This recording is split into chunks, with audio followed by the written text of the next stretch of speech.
শত্রু। দেশের প্রতিবাদী নাগরিকদের ওপর নারকীয় অত্যাচারের সাফাই পাক প্রতিরক্ষা মন্ত্রীর। ফের পাক সেনার অত্যাচারে রক্তাক্ত অধিকৃত কাশ্মীর। আর কি বলল গায়ের জোরে প্রতিবাদীদের শত্রু তকমা দেয়া পাকিস্তান?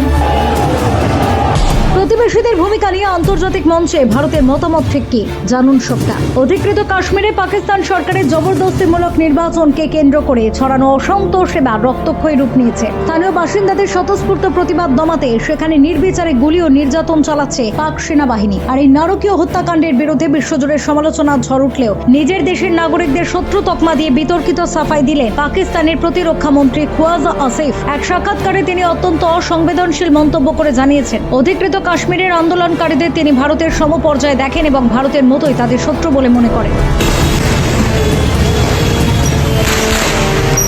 দীর্ঘদিন ধরেই পাক সেনার এই অন্যায় দমন পীড়ন এবং বঞ্চনার বিরুদ্ধে সরব সেখানকার আমজনতা। সম্প্রতি তথাকথিত 3 দফার নির্বাচন ঘোষণা হওয়ার পর সেই আন্দোলনের আগুন আরো ভয়াবহ আকার ধারণ করে। প্রথম দফার ভোট চলাকালীন পুরো এলাকা কার্যত যুদ্ধক্ষেত্রে পরিণত হয়। জয়েন্ট আওয়ামী অ্যাকশন কমিটির নেতৃত্বে চলা দীর্ঘ 52 দিনের শান্তিপূর্ণ বিক্ষোভে পুলিশ ও নিরাপত্তা বাহিনী অতর্কিতে গুলি চালালে অন্তত 20 জন সাধারণ মানুষের করুণ মৃত্যু হয়। আহত অবস্থায় হাসপাতালে চিকিৎসাধীন আরো বহু আন্দোলনকারী। রাওয়ালকোট ও কোটলির মতো বিভিন্ন জায়গায় ব্যালট পেপার পুড়িয়ে দিয়ে প্রতিবাদ জানান সাধারণ মানুষ। পাকিস্তানের এই চরম বর্বরতা এবং গণতন্ত্রের নামে প্রহসনের তীব্র নিন্দা জানিয়ে বারংবার বার্তা দিয়েছে নয়াদিল্লি। আন্তর্জাতিক মানবাধিকার লঙ্ঘন করে যেভাবে নিরীহ নাগরিকদের প্রাণ নেওয়া হচ্ছে তা নিয়ে সরব হয়েছে বিভিন্ন মহল। কিন্তু নিজের দেশের জনগণের গণতান্ত্রিক দাবিকে বন্দুকের নলে পিষে দেওয়া এবং তাদের শত্রুর তালিকায় ফেলে দেওয়া পাকিস্তানের এই চরম স্বৈরাচারী মনোভাব পুরো মধ্য এশিয়ার স্থিতিশীলতাকেই আজ বড়সড় প্রশ্নের মুখে ঠেলে দিচ্ছে। এ বিষয়ে আপনাদের কি মতামত জানাতে ভুলবেন না কমেন্ট বক্সে।